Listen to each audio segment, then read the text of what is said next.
Daniel, I'm happy to have you on the podcast today.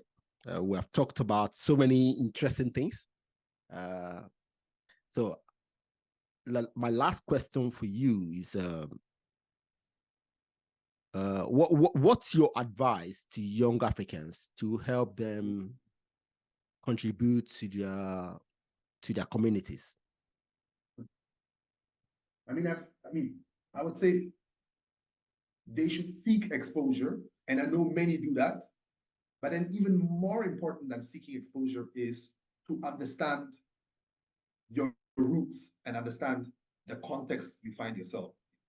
And I think earlier on in the conversation, I mentioned that sometimes when I hear that expression, think outside of the box, I'm starting to think, yeah, you might not have to think, it might not be possible, technically speaking, what you have to enlarge in the box. Okay. And I think when you seek exposure, you enlarge in that box. And I think that's quite easily understandable. And I think many people get that.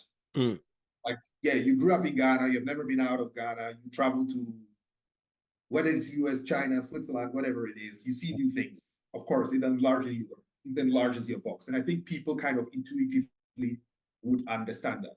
Okay. But I think the other thing that enlarges the box in a different way is to understand your roots, because it helps you to put things into context when you go further. It's like, I mean, I'm going back to our conversation. That's the advice on a personal level. But when you think about what we spoke, founding principles. Yeah. As a united Africa or as a nation, the founding principle is similar to what we say, understand your roots. Yeah. And when you understand your roots, create a set of values around it. Yeah. And that also, it helps to anchor the way you see the world, and helps you to categorize things as you seek that exposure. Yeah. So that is why the second one is like kind of counterintuitive compared to the first one. That's why I'm putting a bit more emphasis. It's to understand your roots and the context you come from, because ultimately that is your key differentiating factor. It is a value. It is like, yes, you understand the others, you seek the exposure, you read the foreign books, but then eventually you still come back and think and understand where you came from. Yeah. Yeah. See, my father studied history, and when I was a teenager, he was teaching history, A-levels, but he went ahead to work in the biggest corporation in Nigeria. He left teaching and all that. So I've been telling him for years to write a history book about us, about his mother. See, I've hounded him for years. Finally, he's done that. So that book is going to be launched next month, and a few people have been talking about it in a manner that makes me happy.